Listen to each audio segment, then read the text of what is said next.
Hello, everybody. Happy Thursday evening. It is a few minutes early, but I was excited to be here. I'm excited to um, share with you this topic.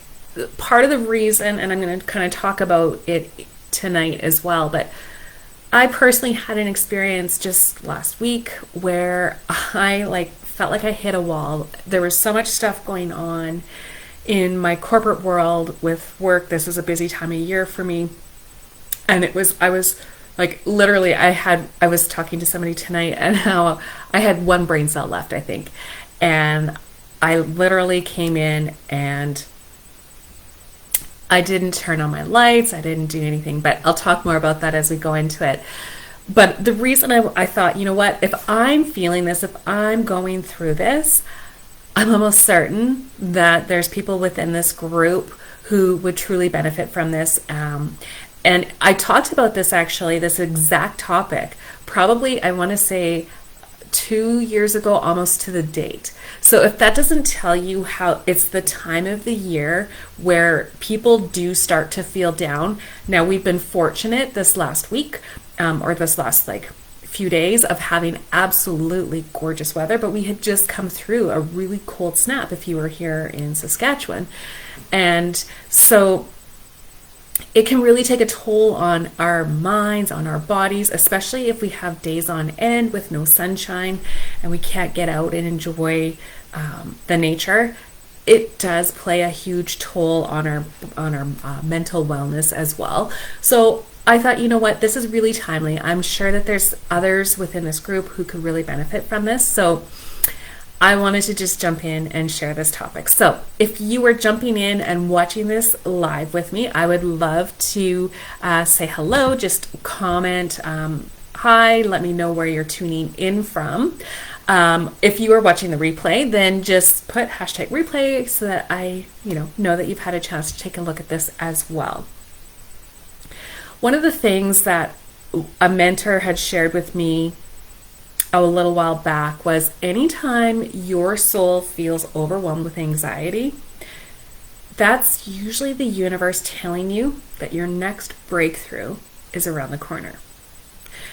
When a chapter is ending, things can get confusing. It can be hard. It can be infuriating.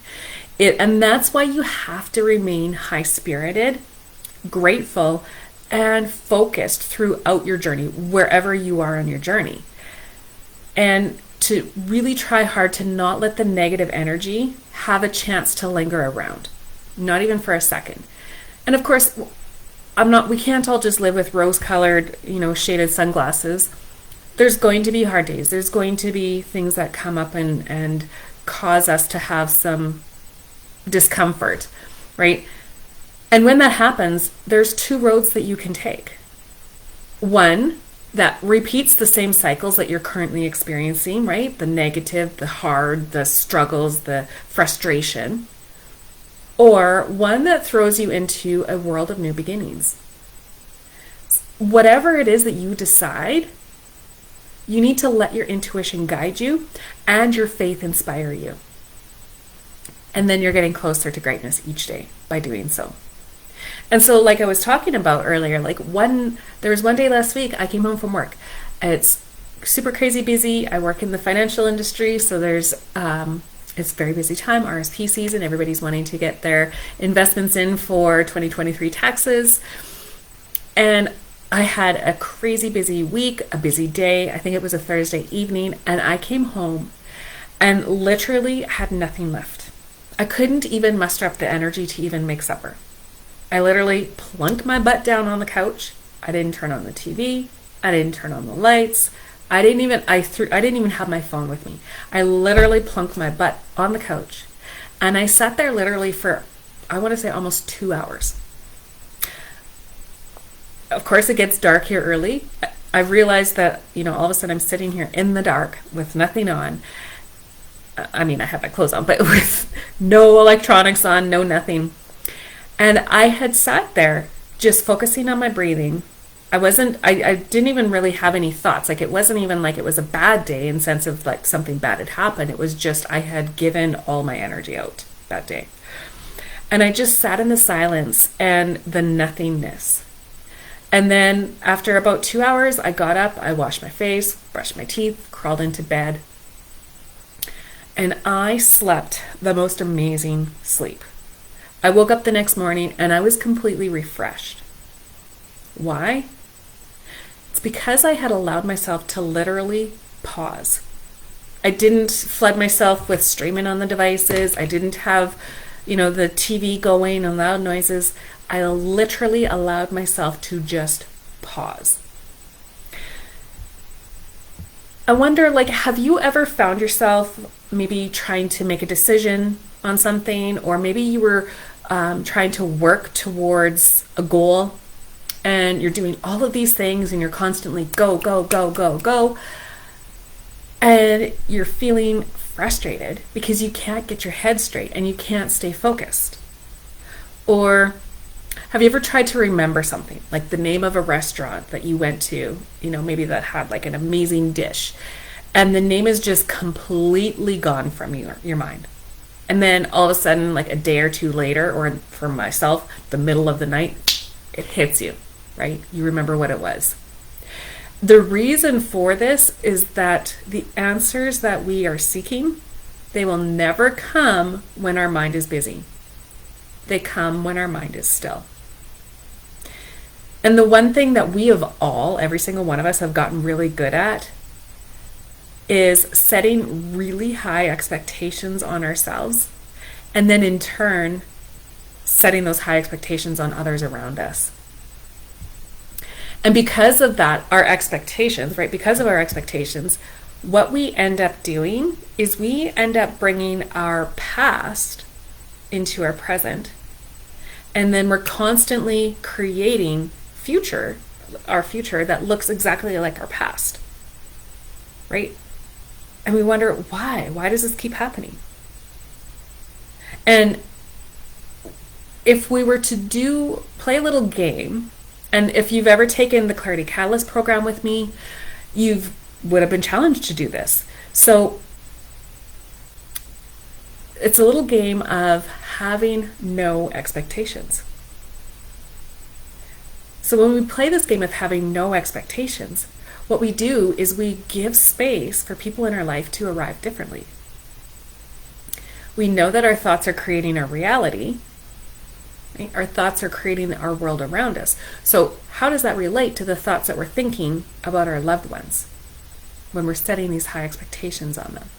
So I'm challenging you for the rest of this week, tomorrow's Friday, but even going into the weekend, live with no expectations. Because when you're able to live a life with an attitude of no expectations, it gives you an unmatched sense of freedom. You become attached to the preconceived idea that things should be a certain way when you have expectations. You end up thinking about what you desire, right? That may or may not happen, which in turn can build fear inside of you. But when we let go of expectations, then you can freely go with the flow of the universe and not react to outcomes. Every outcome can serve to bring you closer to the greater realization of your desires. I know for myself, I struggle with this one, right? I set high expectations on myself. And oftentimes when we do that, we could be blocking what we really want to come into us because we're expecting it to happen this way. And we're not allowing ourselves to be open to allowing things to happen this way. And what if we let go of those expectations and all of a sudden these opportunities came out of places we would have never expected? Because when you expect things to happen in a certain time, in a certain way, right, when you're attached to those expectations, then when things don't go the way that you expect them to, what results is a feeling of fear. And then when the expectations that you've set are not met, it produces an unsettling amount of negative feelings and frustration. And that's why it's better, and so much better and so much more positive, to act on your intention. So you need to have intentions, but no expectations. So you focus on your intention about the when and how it manifests. So expectations really are an attachment to an outcome. You have to have a relaxed and confident expectation that the desire will come true. However, no expectations or no attachments to expected outcomes, right? But expect to look to see your desire be manifested. So what follows then is to drop the judgment. Drop the judgment on ourselves and on the people around us. We need to tune the radio station, right? Tune into that little critic, as my one mentor calls it, the itty bitty shitty committee, right? That lives inside of our heads. Sometimes it sounds like it's a choir of you're not good enough, you're not smart enough. And we want to notice all of the judgments that we're making about ourselves, but we also want to notice all the judgments that we are making about other people.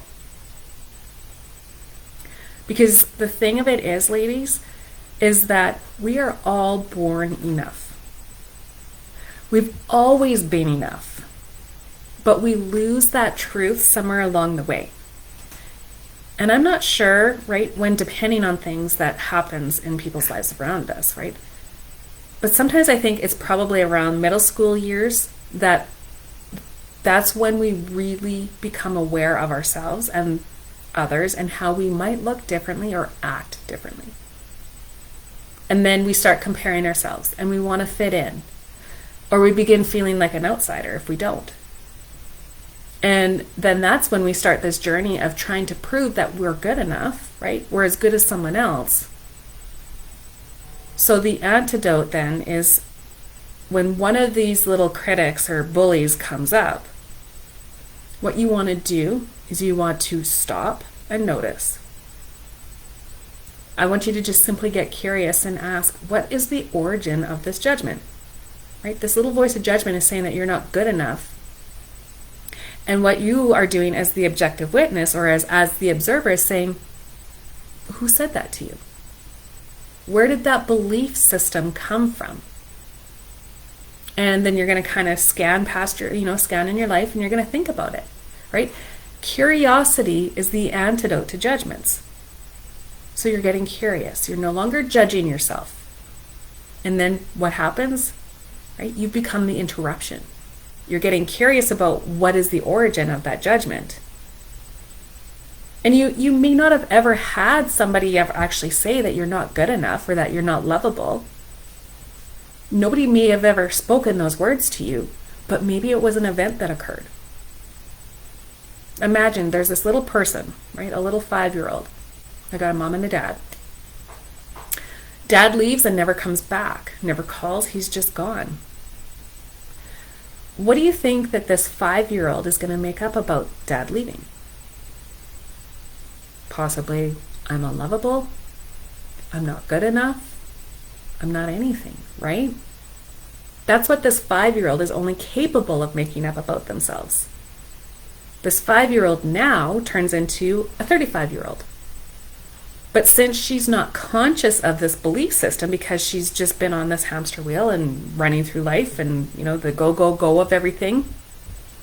But now she's been starting to do this work on herself and she has this new awareness, right? She has this curiosity. She's now listening to these voices and these judgments and she's saying, hold up, wait a second. I understand that at 5, right, a 5-year-old could only make up that I'm not good enough, that I'm maybe unlovable. But to me, as a 35-year-old, I know that I'm lovable. I know I'm good enough. So now we've become the interruption and we've started the reprogramming and the rewiring. And we don't blame that 5-year-old because, unfortunately, if we don't become the interruption, if we don't reprogram and rewrite that from I'm unlovable to I am lovable, or I'm not good enough to I'm gorgeous, I'm talented, I'm fabulous, I'm good enough. What's going to happen is whatever we believe is going to happen. It becomes a self-fulfilling prophecy. We have this little thing we do as humans. We like to be right. right? We want to be right about everything. So if we believe I'm not good enough, what we unconsciously do is we attract partners and people and bosses and all sorts of people who are not treating us well enough. And guess what we do? We get to be right. Right? We say, see, I'm right.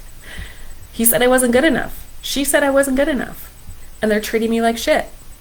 Told you I was right. That's what we do. We want to be right. So we need to become the objective observer and first say, what is the origin? What was the event that occurred? What happened? Where did this little voice come from, right? Where did this little person come to the fact that they're not good enough? And we want to identify that and then reprogram that, rewrite that. That's where the voice of wisdom comes in, right? Looks at it as neutral. Dad left. Is it good or is it bad? It's neutral. All events that happen in our life truly are neutral. You know, a person dies, is it good or is it bad? It's neutral, right? If I don't know the person, of course I feel sad for the family, but it is just a neutral event. It's our perspective that gives these things meaning, because neither is true that death is bad or death is good. Neither is true, but they're all contingent on the perspective that we place it. So I ask you this, with you know, when we think about it, which perspective is going to help you sleep at night? Which perspective is going to help you attract a healthy conscious relationship? Which perspective is going to empower you to move forward? Which perspective is going to disempower you and make you feel like a victim? Here's the thing, you get to choose. Think about this example. There's two people, okay? They grow up in a home, dad left. One of them has had unhealthy relationships, they've turned to alcohol, had a really shitty time in life. And the other one has said, I'm not a victim. This event made me stronger and resilient. This person has created an extraordinary life for themselves. One that takes the perspective of, this was done to me, I'm a victim, I'm not good enough. And then the other one said, this was done for me. This event, dad leaving, has helped me to become the powerful, strong, resilient person that I am today. Right? So you see, it's just a perspective. You get to choose. That little critic, that has one perspective that disempowers you, that keeps you stuck, that keeps you feeling like a victim. Woe is me. But that voice of wisdom looks at things with objectivity, is curious, is compassionate, right? Rewires and reprograms and says something that's going to move you forward. And that's just it. It's just your perspective. So which perspective are you going to choose? The one that makes you feel like a victim, or the one that propels you forward? You see, we are meaning-making machines, and if we can make stuff up about everything, we might as well make up something good about what happens in our lives, right? This is truly where the power of pause comes in. Pause to catch your breath. Pause to reflect on where you've come from.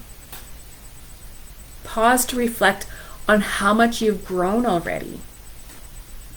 And pause to reflect on where you want to go. This is where you can pause to reflect on all the things that you're grateful for in your life. And it's a great time to put your aspirations and your desires into perspective. To really visualize, to plan, to strategize what this year is going to bring for you and your family. You see, the power of pause is as much about what we don't want to do as what we do. It allows us to be, passive, right? Stopping, letting go, and being still. While at the same time, right? We're going to exhale at the same time as it allows us to be active, right? To be attentive, to be conscious, take responsibility. So take a minute with me and let's just take a breath, right? I want you to take a nice deep inhale. Hold it all in at the top. And as you're exhaling, you're letting it go of all of the things that have been stressing you out. Just let it all go. Hold it at the bottom. And then take a nice, slow, deep breath in through your nose.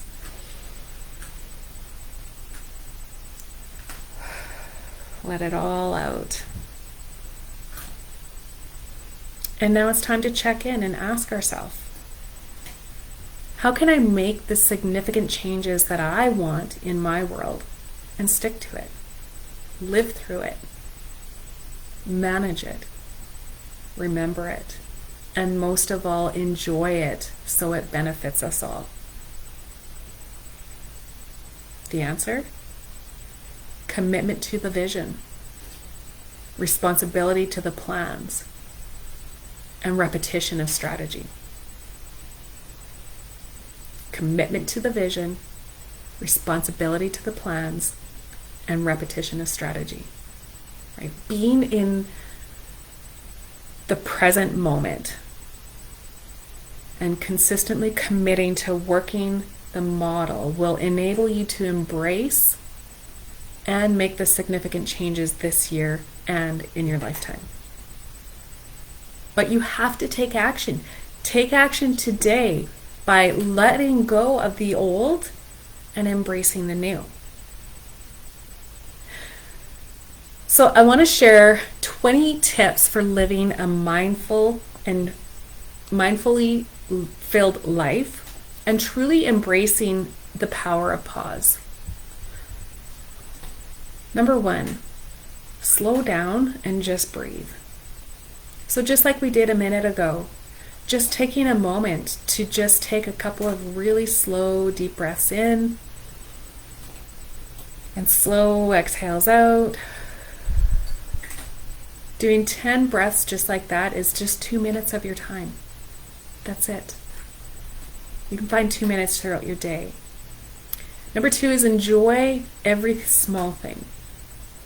Oftentimes we just go through life on autopilot. We're racing and running through everything. And we forget to take a minute to look at the small things. Maybe you come home from work and your little child comes running up to you excited about their artwork, and we just are so on such a one-track mind of getting supper done that we kind of brush right past them. Take a minute and acknowledge those small things in life. Number 3 is to practice gratitude for everything.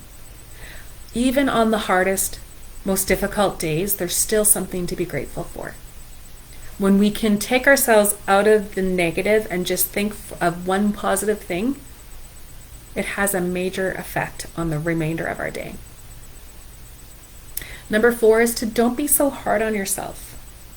Again, we set these high expectations on ourselves. Let go of those expectations. Give yourself grace for the journey that you're on, and remember to celebrate the small things along the way. Number 5, admire the good in yourself. I'd love to know, what is a quality that you love about yourself?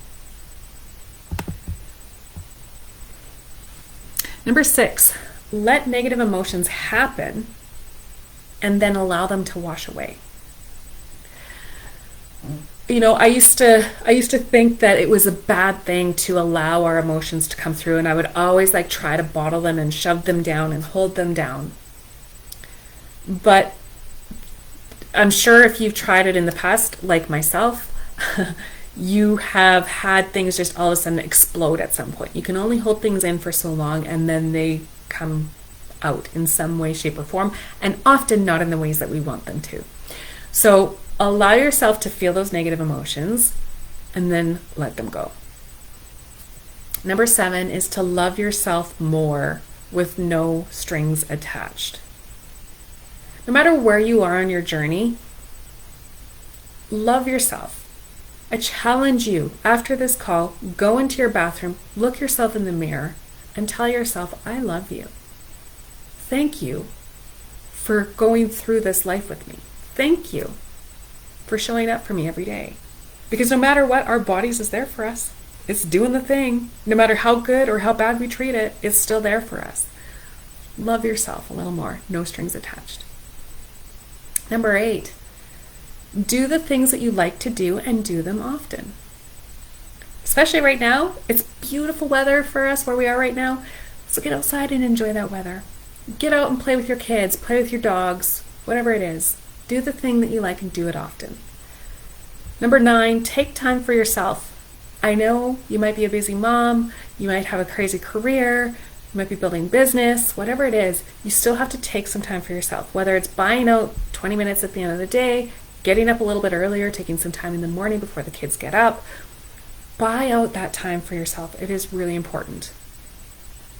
Number 10, don't take the company of those you love for granted. This is a big one. I was guilty of that, right? Taking the ones that we're close to for granted.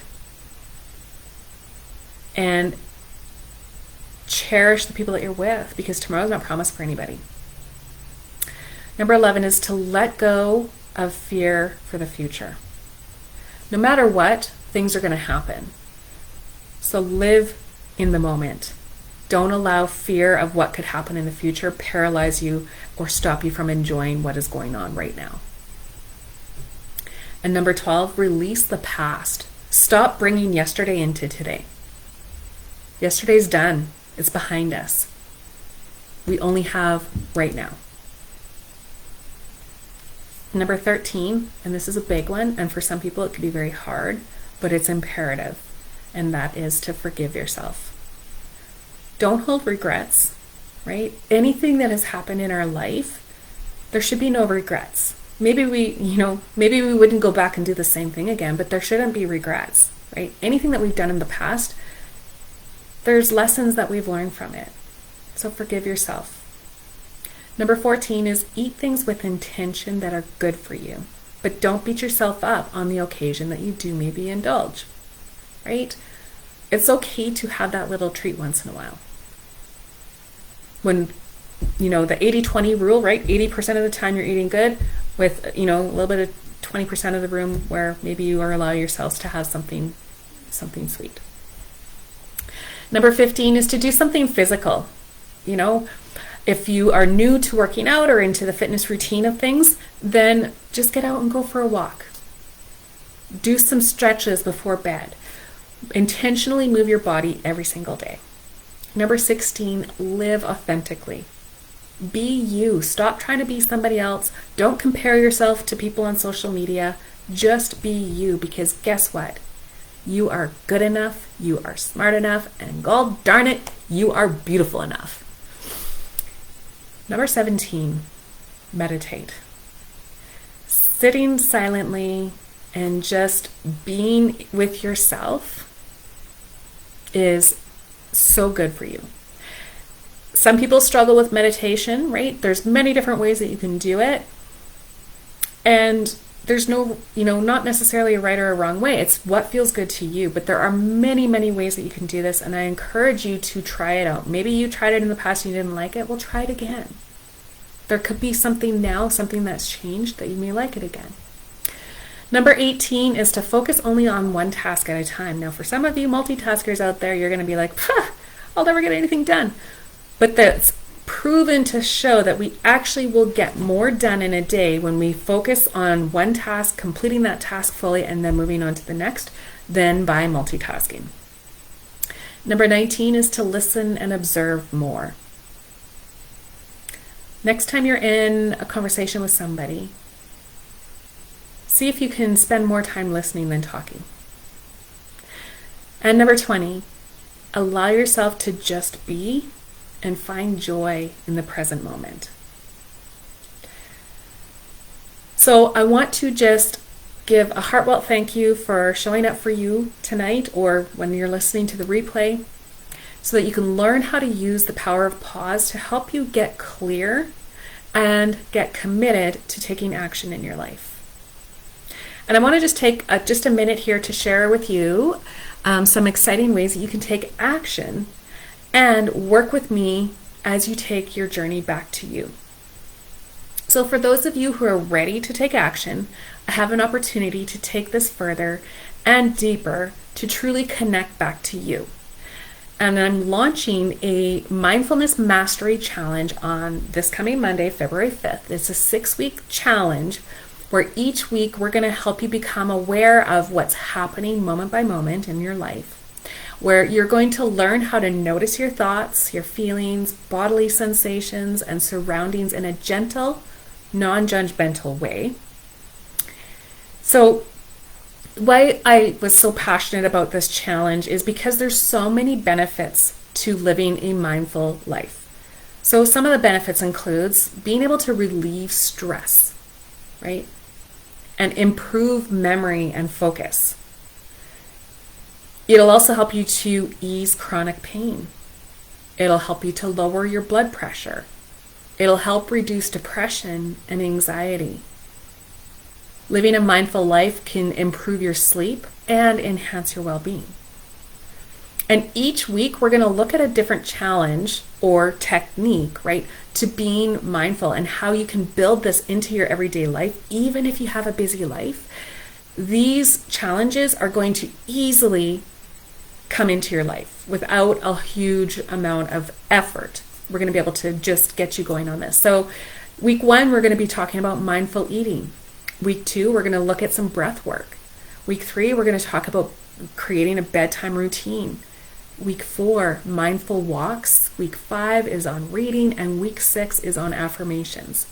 So what you're going to get is a comprehensive workbook that's going to help you to stay focused on and on track with each of the weekly challenges.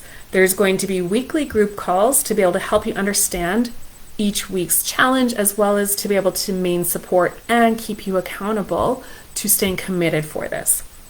And the most exciting thing about this is that this is a very small investment for the amount of benefits that you're going to get out of this. It is $47, and you could have the opportunity to earn back your investment by the end of the challenge. So if you are ready to say yes to getting connected back to you, then I'm going to put the link in the comments to get registered, or you can send me an e-transfer to my email address, and I'll put that in the comments as well. And if you want more information on what this is all about, then shoot me a DM and we can talk about it there as well. And if you have any questions, feel free to pop the questions in the comment box or send me a DM as well. So again, I just want to say a huge heartfelt thank you for joining me tonight or for watching the replay. I hope you have an amazing evening or day, whenever you're watching this, and I can't wait to see you again soon. Have an amazing day.